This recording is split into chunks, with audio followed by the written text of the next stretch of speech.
Rồi hôm nay mình lên cho anh em con trống Mỹ nha anh em ơi. Con này hiện tại nó là 3 kg 2 nha, có bầu diều lớn.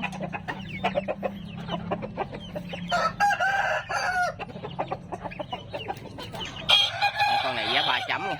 Gà tơ nha anh em ơi, gà tơ mới lớn nha. Con này giá 3 chấm, bao ship các tỉnh cho nè. Anh em nào thấy hộp nhãn thì lưu cho mình.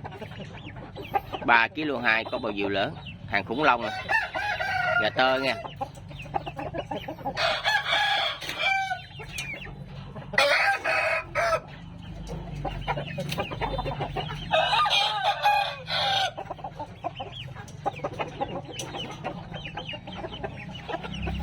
Cán cấn vuông nha.